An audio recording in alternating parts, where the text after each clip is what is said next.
নমস্কার, আপনারা দেখছেন তুহিনার হেলদি রান্না। আজ আমি চলে এসেছি আমের আচারের রেসিপি নিয়ে।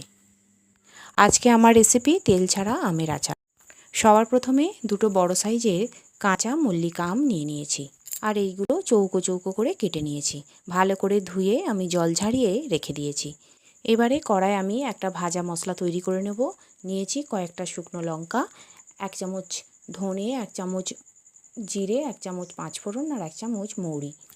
সব কিছুই আমি গোটা গোটা নিয়েছি, আর এইগুলোকে আমি ভালো করে শুকনো কড়ায় ভেজে নেব। তবে এই সময় গ্যাসের ফ্লেম কিন্তু কমানো থাকবে, খুব জোর দিয়ে ভাজলে এই মশলাগুলো পুড়ে যেতে পারে। এখন আমার সব মশলাগুলো ভাজা হয়ে গেছে, এবার আমি এইগুলোকে তুলে রাখলাম। এবার আমি এটা ঠান্ডা করে ভালো করে গুঁড়িয়ে রাখবো। এদিকে আমি গ্যাসে অন্য কড়া বসিয়ে দিয়েছি, আর দিয়ে দিয়েছি পাঁচফোড়ন আর শুকনো লঙ্কা ফোড়ন। ফোড়নটা কিছুক্ষণ ভেজে নিয়ে আমি এতে আমগুলো দিয়ে দিলাম। আমগুলো আমার আগে থেকেই জল ঝরানো ছিল। এবারে আমগুলো দিয়ে শুকনো কড়াই তেল ছাড়া আমি কিছুক্ষণ ভেজে নেব। আমি এখানে দুখানা বড় মল্লিকা আম নিয়েছি। এইগুলোর ওজন প্রায় 750-800 মতো। এইগুলো আমার বাগানের গাছের আম। মল্লিকা গাছের আম একটু দেরিতে পাকে, তাই এখনও আমাদের কাঁচা আম রয়েছে।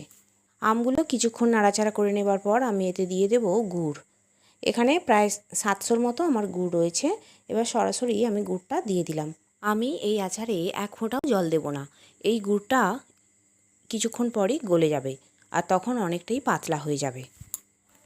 এখন আমি কিছুক্ষণ নাড়াচাড়া করব যতক্ষণ না গুড়টা গলে যায়। এই মল্লিকা আম কাঁচা অবস্থায় বেশ টক থাকে, কিন্তু পেকে গেলে এই আম দারুণ মিষ্টি হয়ে যায়। এদিকে আমার আচারের গুড়টা বেশ গলে গেছে। এই গুড়েই আমটা সিদ্ধ হবে, এর ফলে আমের ভিতরেও মিষ্টিটা ঢুকবে।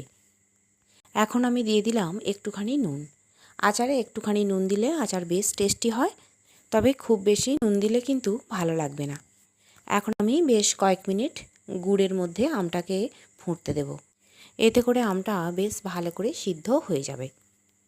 বেশ কয়েক মিনিট ফোটার পর এখন আমটাও সিদ্ধ হয়ে গেছে, আর গুড়টাও আগের থেকে অনেকটাই ঘন হয়ে এসছে।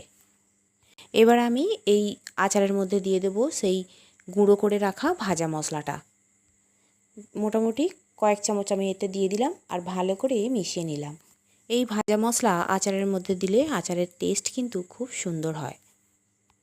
এই ভাজা মশলাটা দেবার পর আমি আবারও কয়েক মিনিট আমগুলোকে ফুটতে দেব। তবে এটা কিন্তু খুব বেশি ঘন করব না, এইটাকে একটু পাতলা রাখবো, কারণ আচার খাবার সময় এর জুসটা খেতে কিন্তু খুব ভালো লাগবে। তবে আচার হয়ে যাবার পর 2 দিন রোদে দিতে হয়, আর তখনই এর জুসটা কিন্তু অনেকটাই ঘন হয়ে যায়। তাই আমি কড়াতে যতটা পাতলা রাখবো এটা কিন্তু অতটা থাকবে না। এখন আমার আমের আচার মোটামুটি কমপ্লিট হয়ে গেছে। এবার আমি একটা বাটিতে তুলে রাখবো, আর তারপরে এই বাটিটা আমি 2 দিন রোদে দেব। রোদে দিলে আমের মধ্যে গুড়টা ভালো করে ঢুকবে, আর এতে করে আমগুলো আরও মিষ্টি হবে, আমের ভিতরটা টক লাগবে না। আর বন্ধুরা, আমার রান্না যদি ভালো লেগে থাকে, আর যদি নতুন নতুন তেল ছাড়া রান্নার রেসিপি পেতে চান, তাহলে আমার চ্যানেলটিকে সাবস্ক্রাইব করুন, আর পাশে থাকা ঘন্টাটি বাজিয়ে দিন।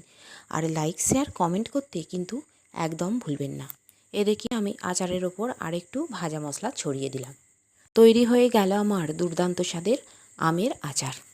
আর আমার রান্নাটি দেখার জন্য সকল বন্ধুদের জানাই ধন্যবাদ। ভালো থাকবেন।